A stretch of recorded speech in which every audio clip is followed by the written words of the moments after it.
Hello, everyone, and welcome to another episode. If you could hide to Kolob podcast. My name's Daniel. This is my brother Clive. Hello, welcome. Yeah, part two, Daniel. It's been a while since we've done one of these. Has been a minute, but so great to be getting this much involved. I really enjoy it when we have two parts. I feel like we just get into them just a little bit more detail, and there's just more to talk about. So yeah, let's get into it. Do you have a quote to start us off with? Yeah, I do have a quote actually, Daniel. It's by Marion G. Romney back in General Conference in April 1970. He says, Recent, then. yeah, exactly. Turning to false gods will not bring peace. Turning to the gods of mythology, heathen gods, graven images, has only increased selfishness and greed and lust, and has intensified contention, conflict, and strife. What men must do to find peace is discover and emulate the true and living God. And I always think of that when they speak of false gods about things these days that you see in the news all the time, and the things that these kids always get caught up in. It's not just about false gods anymore. It's about the things that we worship more than the things that are important. Yeah, what is your god? Yeah. Is your god Golf. playing PlayStation? Well, that's strong. Playing PlayStation or, I don't know, shopping. Yeah, what would you take away from the scriptures to do that you shouldn't? It's better to read, I guess. Yeah, I remember trying to figure out I gave a talk in a ward once, and I don't know if it worked very well, but I had this idea that if you do an hour of sport, then 30% of that same time can you allocate to God. So if you play 5 hours of sport a week, can you put 90 minutes into God outside of just going to church? Yeah, that's a given for Um, sure. is that, can you work that out yourself? Can you give, if you're doing, I don't know, how much screen time do people have? I Yeah. have about Can 3 you hours scroll screen on time. social media for 5 hours a day and then stop that completely for an hour and a half to read and study the scriptures? Yeah, if you're 5 hours screen time a day, can you be an hour scriptures a day? Not asking anyone, but I'm just saying that that was something I was thinking about when I gave this talk. Like, my screen time per day is about 3 hours. I'm going to say most of that time is phone calls in my job and emails. But how much a week could you give to Christ if you're giving so much something else? Or if you go in the gym, which is fantastic, health is great. If you go in the gym every single day for an hour and a half, can you study the scriptures for half an hour that same day as well? I don't know. Anyway, just a thought. Yep. Great thought. So we we went through a bit last time. We're going to try and go through a bit more now, but shall we start in chapter 24? We're not here to Yes. read the scriptures, and then tell you what you should think about it. So we're just going to skip around here and let's jump to 24 and just find some stuff that we find quite fascinating. I think so. There was lots of really interesting things that I loved in 22, 23. There's a verse that I really like, chapter 22, Clive, verse 1. We're not going to talk, but this is one that I really like. And then shall that which is written come to pass, sing, O barren, thou that didst not bear, break forth into singing and cry aloud, thou that didst not travail with child. For more are the children of the desolate than the children of the married wife, saith the Lord. I read this long time ago and spent quite a bit of time figuring out what all of that means. Anyway, a really, really cool scripture. Yeah. And then there's lots of other things, like in chapter 23, I say unto you that ye ought to search these things, and I give you a commandment. The commandment I give unto you that ye search these things diligently, for great are the words of Isaiah. Anyway, some really, really good things. As I think you mentioned it in the last episode, Clive, that they're also taught in the back of 23 that they should write down some of the Lamanites' words. Yeah, it's surprising now to look back and go, oh, they didn't write it down, and so Yeah. now they write it down. But, the way it's in order, we're like, oh, we get it in order. Okay, so 24, where shall we start from? Well, I mean, the very beginning of 24, I mean, and I don't want to be like we did last part, we're just, we spend the whole time going through one chapter, but the very beginning of chapter 4, chapter 24, verse 1, he commands them to write down the words of Malachi, which what's interesting about this is Malachi wasn't born for another 200 years after Lehi left Jerusalem. So these are words that they've never heard before. And the Lord's gone, well, I'm going to tell you these words that Malachi has written, and I want you to write them down. And he speaks about, we spoke about last time in the last part where Christ is speaking. A lot of the revelations and a lot of the prophecies from the Old Testament were about Christ coming. And these can be similar, or very much down the same vein as the way that he came the first time is the way that he's going to come again. So Malachi, the things that he says in verse 1 here, he says halfway through verse 1, he says, thus saith the Father unto Malachi, behold, I will send my messenger, and he shall prepare the way before me. And the Lord whom ye seek shall suddenly come to his temple, even the messenger of the covenant whom ye delight in. Behold, he shall come, saith the Lord of hosts. Now, looking back on before Christ started his ministry, well, who was the forerunner for Christ? John John the the Baptist, Baptist. right? John the Yeah. Baptist, he was the one that prepared the way for the Lord. Now, looking to the future, well, Joseph Smith, he's the one that prepared this way. And so Right. Malachi's words can refer to the when Christ came the first time, and we can also look to them same way we can look to Isaiah as Christ to come back the second time. So I really like that. He's gone, all right, this is write down these words because this is what happened and it's to come. So a lot of religions, and I'm not going to say all of them, but a lot of them that I studied, they sort of go, well, the Old Testament has a lot of stories, but it's not really relevant. It's just really good to learn about history. But that's just not the case. The way that the Lord came the first time, he's going to come the second time. So there's just as much in there as there is the New Testament or the Doctrine and Covenants or the Book of Mormon. In verse 2, and again, I mean, I don't want to just do this, but I will.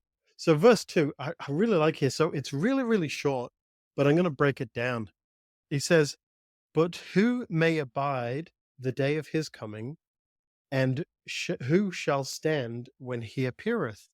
For he is like a refiner's fire and a fuller's soap.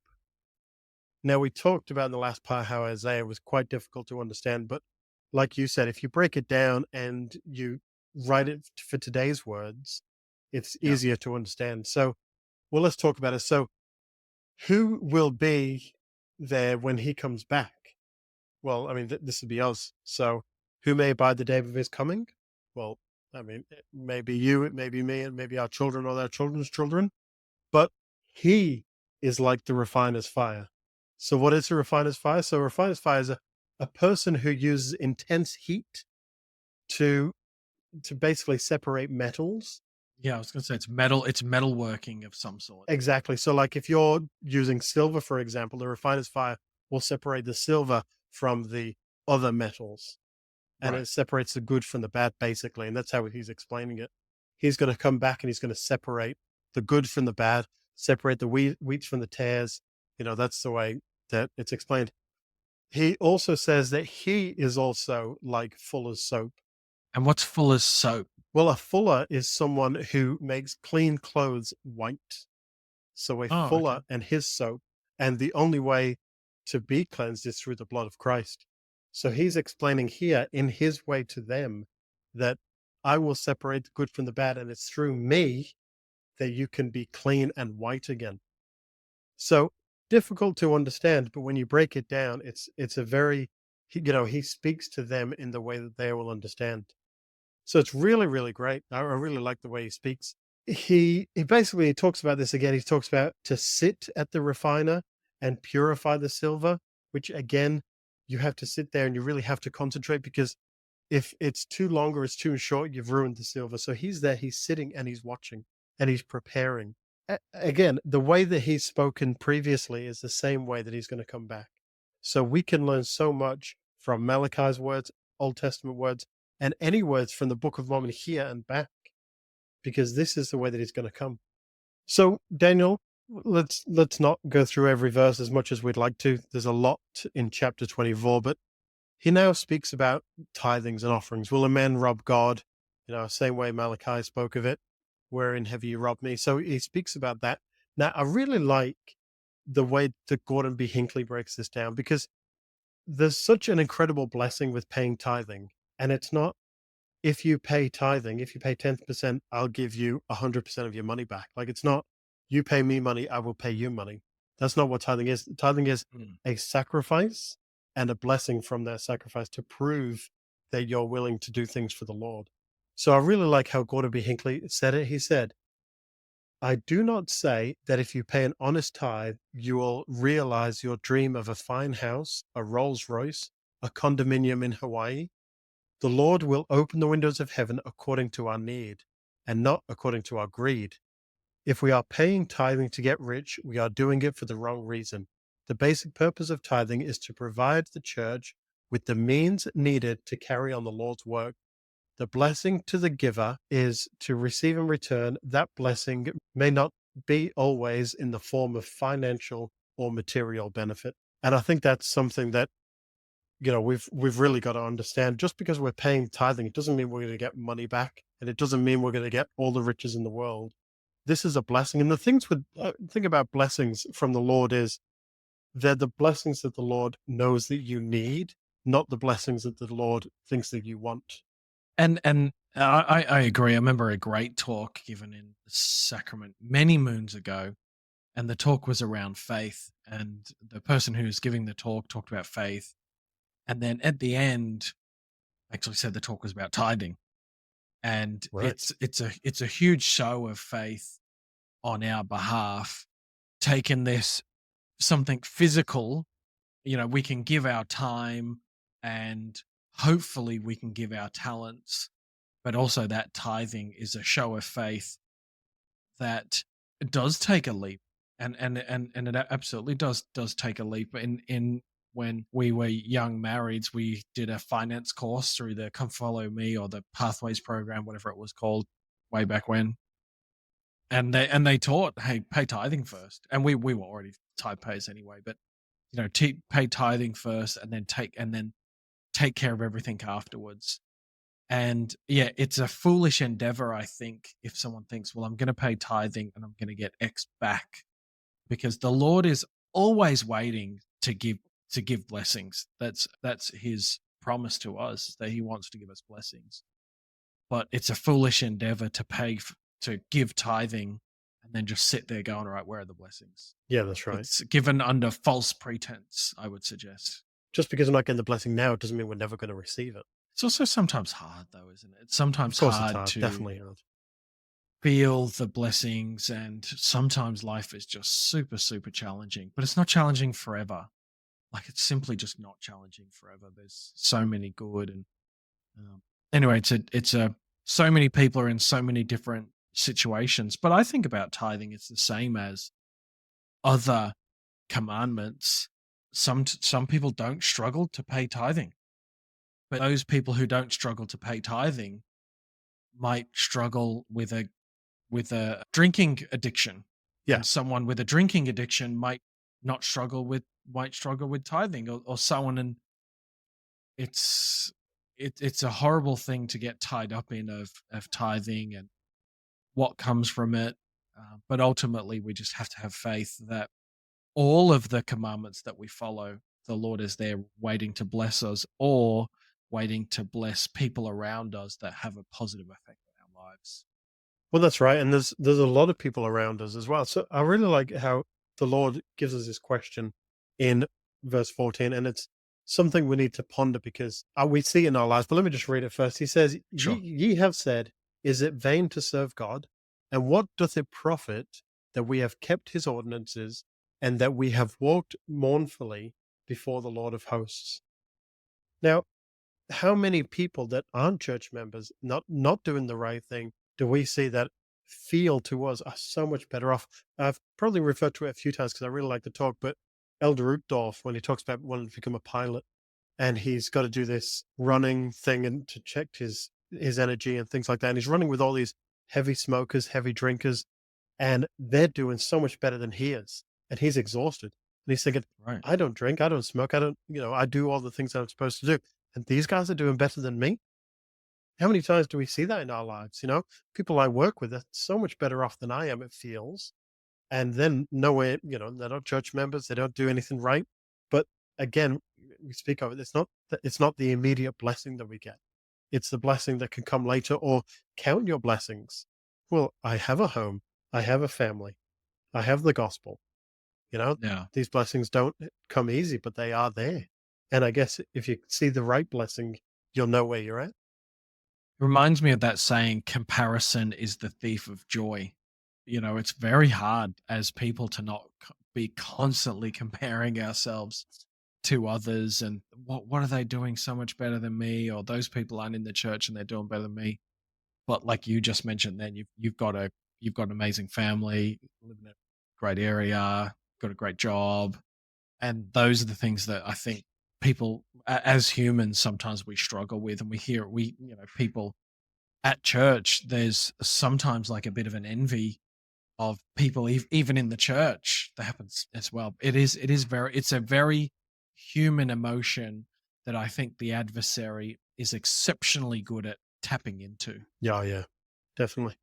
Very good at tapping into and trying to make us feel like someone is doing better than us. So therefore, why aren't you doing good enough? Why aren't you keeping up with the Joneses? Why aren't you doing a good enough job at being a better dad, or being, a better husband, for example, in our situation, or being a better mom, or being a better daughter, or being a better grandmother.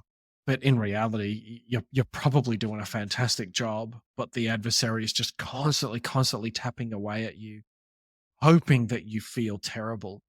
And when you do feel terrible and you've sunk into despair, he's abandoned you, and his mission to make you feel like junk has been successful, and he's just off working on the next person.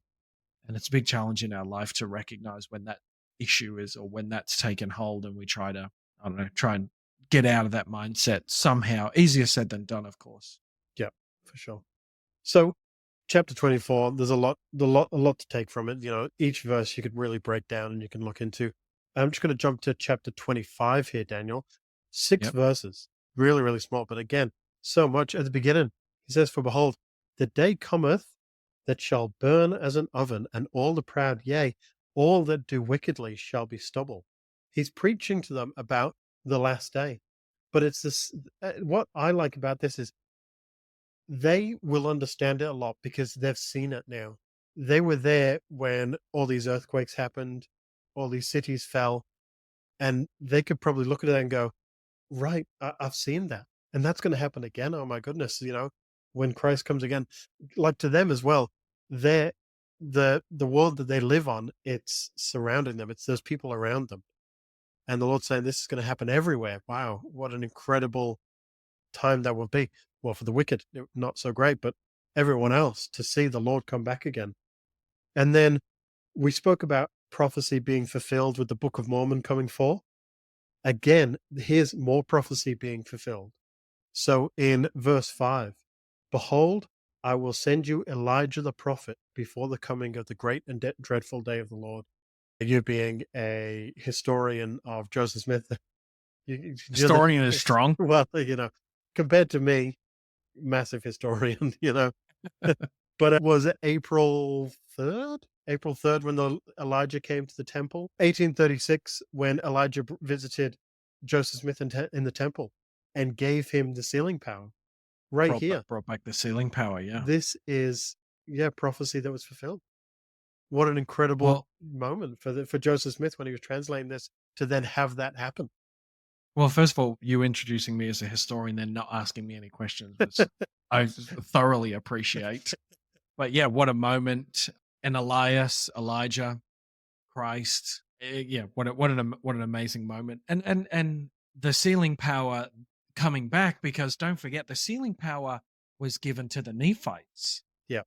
So they've got the sealing power, it goes and then it comes back. So right now, I'm wondering if they are all sent back going, what do you mean? Like, we've got the sealing power. And he's teaching them, hey, this is going to go away. Like your kids, however many, a couple of 100 years in the future, they're going to abandon this religion. They're going to abandon this whole idea. Me, who is in front of you right now, they're going to tell everyone that I don't exist and I'm just a dream. I'm just a fictional psychedelic experience, and that you who are seeing me now, you are crazy. Yeah, you've seen Um, apostasy, just wait for the great apostasy. yeah, yeah, yeah, and so he's saying this is going to have to come back, and when it comes back, these are all the signs that these are the last days, and those people like us, for whatever reason it is that you and I are born in this era. I'm not sure. We'll learn about that at some stage of why we came down now and not back then, during great apostasy or whatever. But we're a part of that. And everyone listening to this is a part of that as well. We're privileged to be a part of this time where the we weren't born during the great apostasy, and we can take advantage of the great blessings that come from being sealed to our family for time and all eternity, and not just our potential. If you're not married yet and you're thinking about it, it's not that, it's also your parents and their parents, and everyone's sealed all together as one huge family of Israel. Correct. Yeah, absolutely, absolutely. And he talks about, so he says, he quotes scripture here, and he shall turn the hearts of the fathers to the children, and the hearts of the children to their fathers. Now, Joseph Smith, he says, now the word turn here should be translated as bind or seal, which I've never thought of before because I've always just been taught turn the hearts of fathers to children, children to their fathers. That just means a sealing power. But I guess if you read it that way, he shall seal the hearts of the fathers to the children, and the children to their fathers. That makes more sense. That's the way it is. That's the way it's going to be. And like you said, we know we're all going to be one big family at the end. We're all going to be sealed together. What an incredible time that would be. But prophecy fulfilled right there in just the smallest of chapters. What about Clive? What about chapter 20? What about in chapter 25 that we're in? What about verse 2? And I've got this highlighted, and it's remember the old red pencils? It's highlighted in red pencils, so goodness knows when I highlighted this. It says, "But unto you that fear my name shall the Son of Righteousness." So he's talking to a specific group. He's talking to a specific group in the future who's reading this. "But unto you that fear my name shall the Son of Righteousness arise with healing in his wings, and ye shall go forth and grow up as calves in a stall." So this is from Malachi, right? This is from Malachi. Yep. What he's talking about, Thoughts? well, yeah, I mean, there was actually a lot just in that simple verse, and I sort of got stuck on it for a while because you study a bit and oh, that's interesting. You study a bit more, so I've tried to skip it because I didn't want to take up too much time on one verse. But yeah, essentially, Christ will arise, referencing the healing power of the resurrection. I watched this thing the other day, and it was, why do Christs have all these weird hand positions in all these paintings? And each different hand position is a symbol that represents things. And one way that he's holding his hand, it represents healing. One way that he's holding his hand represents blessings. Now, this that is talking about healing in his wings, you imagine a great and glorious winged, I mean, that people that aren't Latter-day Saints describe angel as wings. They describe it as these incredible giant beings with wings and with great power, and that's what it's describing there. Christ's priesthood, his wings, and he will come with, he has the resurrection, that we can all be resurrected, the atonement. This is a great healing. And you know it talks about the fear in his name. Well, these are the people that were, as long as we continue to fear, as in not fear as in scared, which is could be confusing because the English language isn't great, but the fear that speaking of here is the respect, the holiness. Those in the first resurrection, they're the ones that fear the Lord. They're the ones that do what he says because they love him and they want to do right by him. And is that what, and grow up as calves of the stall? Is that what that means? And grow up as calves in the stall. So like calves, I'm thinking obviously infant cows or infant beasts, and in a stall means that they are being taught. They don't know, they're very protected in the stall. They're very protected.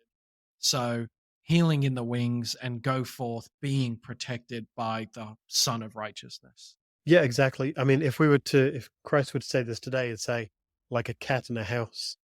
This is what you I don't know know. if that's got the same ring. This is, like a dog in a house. Like, this is what they know. It doesn't have the same ring, you're right. But this is what they know as a calf in a stall. Well, if the calf's in the stall, it's always going to end up being a cow or a bull or whatever it ends up being. But Yeah. this is what it knows. And this is what it's going to grow up to be. What happens if in like, whenever Christ comes, he goes, "You've grown up like a cat in a house," and you go, I "I knew it. knew it, I know. I know. Everyone go listen to my podcast. I said it. I said it. cat in a house." Okay. Let's get some t-shirts made Yeah. with a Hashtag next conference, a cat in a house. oh, fantastic. Okay, what are we doing now? Are we going what do we got? We got anything else 25? We're going into 26? Okay, so now Daniel, all right, let's go to 26 before we run out of time. Now, again, I mean the very beginning. I'll just read. How about you read the first two verses and then we'll discuss Okay. them. Oh, yep, no problem.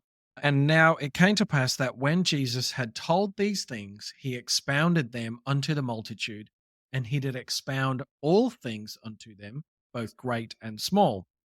For he saith, These scriptures which ye had not with you, the Father commanded that I should give unto you, for it was wisdom in him that they should be given unto future generations. Right. So, well, first of all, he expands to the multitude, both things, both great and small. I mean, when we talk about both things, great and small, it always refers to the beginning, how it all started and how it all Right. came about and where we are now. And then he talks about this book that he gives them. Now, it's not a physical book. He's talking about all the things that he's spoken of that they didn't know about. Like I mentioned, Like Malachi was Malachi. there. Exactly. Right. Malachi was there 200 years after Lehi. So they've got to quickly write it all down. Well, Or Nephi just feels prompted and Nephi knows what to write down when he's gone. Oh, but it's probably maybe that's too much detail. or Let's not maybe worry. Christ has got it all written down. Maybe he gives them, new books, new parchment. Hey, here's what I've brought with me. But Mormon actually explains that he wants to write it all down too. In chapter 26, he explains that he wants to write it all down, but he feels impressed that he shouldn't, and so he Right. continues on.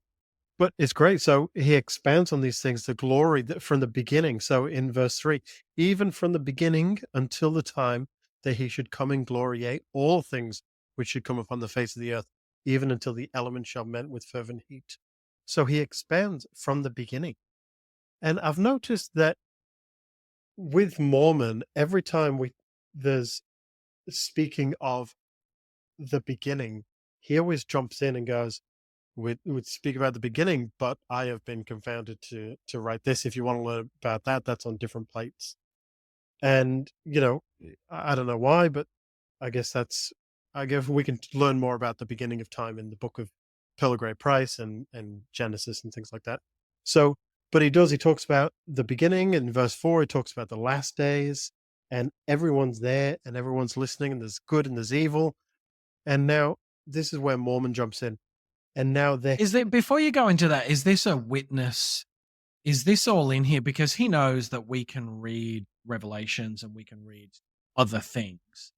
So is this more make sure this goes in the Book of Mormon, make sure this goes in your writings, because when it comes out, it is another testament. So we need to be able to cross reference that the Nephites were being taught similar or the same as what we're going to read from the Bible. yeah.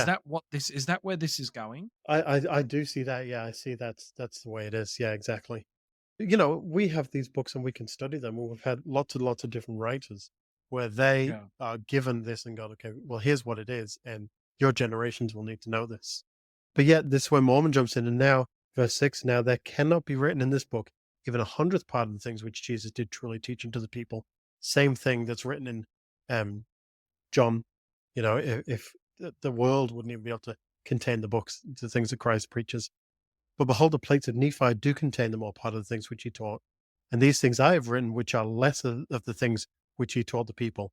And I have written them to the intent that they may be brought again unto the people from the Gentiles, according to the words which Jesus had spoken. So Mormon here's going, well, there's so much more. I've written only a little bit of what he said, but this is Right. all for the Gentiles. So we're reading this. We should be looking at this going, wow, this is us. We're talking about Mm, how Joseph Smith, we're reading and go, oh, that's me. But we should be reading yeah. this going, oh, this is us. Everything that he's saying here to us, we're a Gentile. We're fulfilling this prophecy. That is, yeah, that's part of us being around now. So, And everyone else, where the church is growing so fast. Like there's like 11 temples in the Philippines or something. yeah, There's Kenya, there's a temple. There's temples everywhere. 20 years ago that would have been unthinkable, but we are in those days that are foretold about that we're reading right now. he goes on, and I don't want to talk about it too much because Mormon says, look, behold, I was about to write them, all which were engraved upon the plates of Nephi, it's verse 11, but the Lord forbade it, saying, I will try the faith of my people. So, try as in test. So, is this, I'm asking is this that the Lord's gone, well, don't tell them everything because I've told the Nephites what I want them to know, but I want the Gentiles to be tested. Is that what you think he's talking about? Is he talking about us like figuring out ourselves, or what do you think? Well, I guess is it a slothful servant that needs to be commanded in all things? You know, Right. is there an element where we have to take things into our own hands and get our own no, we go ahead and get our own testimony, but read the scriptures for ourselves and study things for ourselves and come to answers for ourselves. Yes, things are plainly written, but it's a lazy person that just opens to one page and is taught everything they need to know. I'm not sure if that's the vein that you're thinking of, but that's what comes to my mind. Like it could be all spelled out, and it is, but you've got to go find it. Well, see, that was my other question. What is spelled out and what isn't? Like, we know the basic doctrine. We know that Joseph Mm. Smith's a prophet. We know that God calls prophets. So, what is the difference between stuff that we know and stuff that we have to go and be tested, that we have to seek out? Like, what we know that our church, we have the priesthood, we have Yeah. baptism, we have the Holy Ghost. We know these things. What don't we know that we have to go and search for? You know what I mean? Well, yeah. I think it's a good question because you can get to the celestial kingdom by just knowing the Joseph Smith is a prophet, by having being able to answer all of the temple recommend questions. Have faith in Jesus Christ, Joseph Smith. You sustain the state, the local leaders, the state leaders, and your bishop and the president of the church. And all of those things, reading your scriptures and being faithful to your temple covenants, those things get you into the celestial kingdom. But what we know is that in the next life, you've got to learn all these things. And so, those people who take time out to learn more about the nuances of the gospel, I guess maybe it's fast tracked for you in the next life because you don't have to, you've learned so much of it here and you've been so faithful. And the other thing I think about as well is for me, when I'm feeling hyper spiritual, it's because I'm studying for this podcast every single day. I'm reading the scriptures every day, not for 10 minutes, not for 20 minutes, for an hour a day.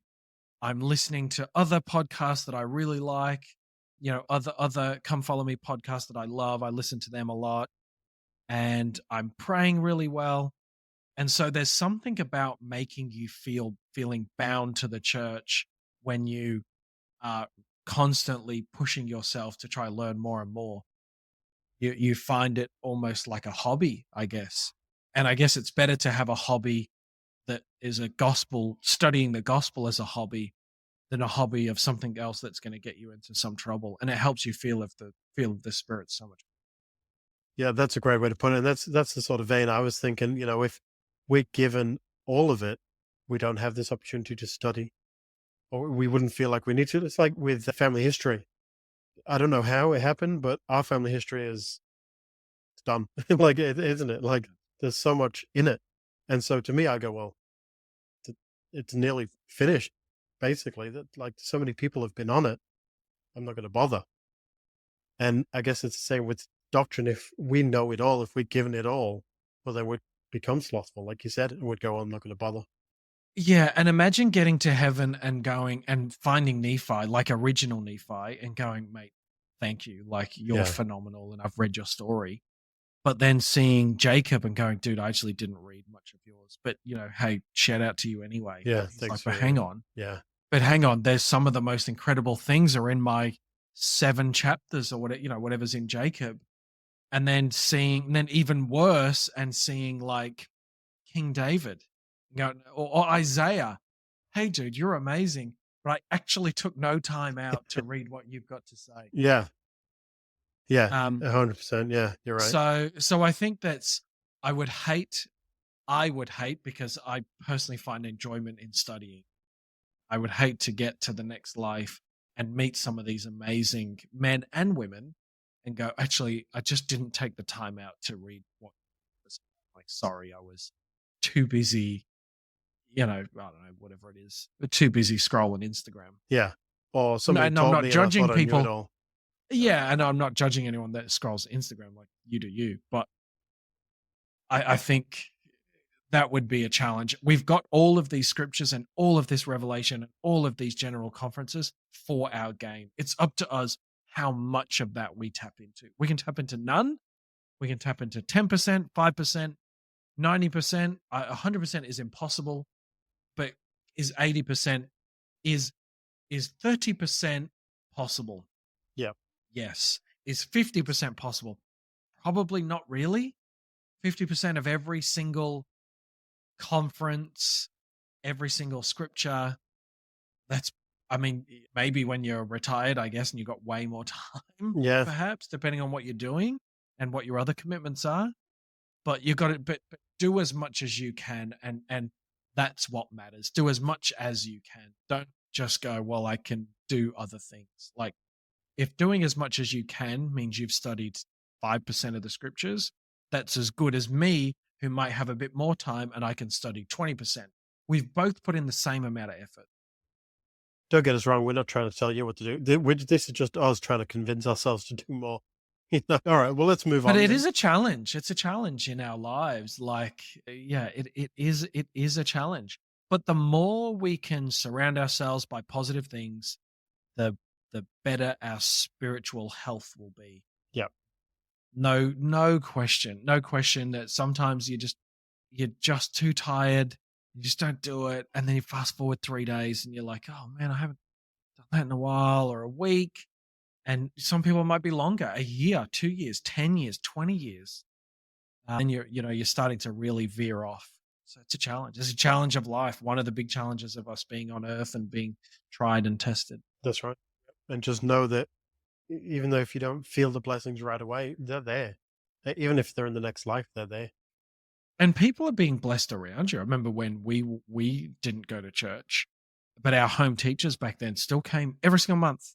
Who knows what blessings they received from following through on their commitments to come and visit us every single month, without fail. Every single month they came to our house. And remember one time they said, "Oh, at least you're still letting us in." I said, "Well, of course we always leave. Problem." But every single month they came. Every single month they'd ring, "Hey, can we come visit you guys this week?" "Yep, sure." Every single month they came. Yep. And what a blessing that turned out to be, I guess. So let's move on in chapter 26, Daniel. So the Lord, he's with them for 3 days, right? It says that space for 3 days, and he did break bread oft and bless it. Do you think he's doing this to sort of drum it in their heads, going, "This is what you have to do," or do you think it's more like more people are coming? And the very first thing he did, well, not the very first thing, but one of the main topics of doctrine that he's trying to relate to them is the sacrament. So I think when I read this, I feel maybe more people are coming. So he's gone, well, more people are here. Well, let me show them the sacrament because they're here, but they're going to go back off to, insert name that on your map here, a city that's really far away. And so they need to go and they need to go and understand and preach to their people. Hey, this is how we do the sacrament. This is what the Lord's ordained. More people are coming. Hey, they're from really far away. Here's the sacrament. So he's there for 3 days, but it says, break bread oft and bless it. I think you're on the exact right train in my mind. I think you're 100% right. when he blessed the little children, and I'm going to quickly turn to it here because I was just thinking about it then as you mentioned it. He said something really, really specific. Um, he said in chapter 17, verse 12. So he asked for the little children to come, and the last couple of lines, and the multitude gave way till they had all been brought to him. He waited for every single child to come. He knew all of them individually. And in this case, he knows everyone individually, and he made sure that every single person individually was able to take the sacrament. Yeah. And I think he knew the crowd might have been 100,000, might have been 1,000, might have been 10,000, but he knew every time that crowd got bigger, there was people there that needed the sacrament. And I imagine if you were one of the first to arrive, there's a pause in play because he needs to go and make sure that those people who just turned up, they get the sacrament as well. And then who knows, 2 hours later, another family turn up. Hang on, these people need the sacrament because I know them. I know them personally and they need the sacrament. And it's great too. That's It's not definitely like, what I was thinking. yeah, and it's not like Christ is gone and then another people came and it's really annoying because he just finished. It's not that, like you said, it's personal. Let's get every single person here. Now, speaking of children, the very next verse, here's another miracle that's easily passed over, right? So Christ gathers the children together, ministers unto them, then loosens their tongue of the children and the babies, that they did speak unto their fathers great and marvelous things, even greater than he had revealed unto the people. I mean, how amazing is that? So he's So they're spoken to being these, taught by the children and they're, the they're babies. being taught by the children and the babies. This is another miracle that Christ has performed for these. And I wonder if he did it because for show example that these are the pure ones. And it also doesn't matter how old you are.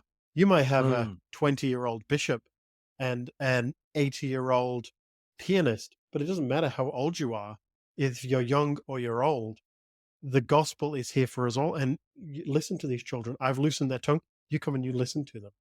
And he goes away that night, he ascends into heaven, comes back the next day, and it says in verse 16, and they both saw and heard these children even the next day, even babies or babes, did open their mouths and utter marvelous things. And the things which they did utter were forbidden, that there should not any man write them down or write them. So again, just an incredible miracle that these spoke many revelations and many things that, well, we can't write them down. I wish I was there to hear it, but just another miracle that's easily forgotten about. I mean, I really shouldn't have skipped 15 because he talks about again how it healed the sick and the lame, opened the eyes of the blind and the ears of the deaf. So then, again, it's for everyone to read, but then he goes and he baptizes and he preached the importance of baptism and the importance of the Holy Ghost. Here to wrap up chapter 26. Well, Clive, I really have enjoyed going over this part one and part two, and I feel like I'm much closer to the scriptures now than I was when I first started out. And how grateful I am that we're able to study and have put some real context behind it. And we hope that everyone listening from home feels that they come a little bit closer to these scriptures as well as we read Christ's words. Next week is 3rd Nephi 27 to 4th Nephi. So more to get through, and what a great time we have of reading the Book of Mormon, and what a great time we've had this year of this Come Follow Me program.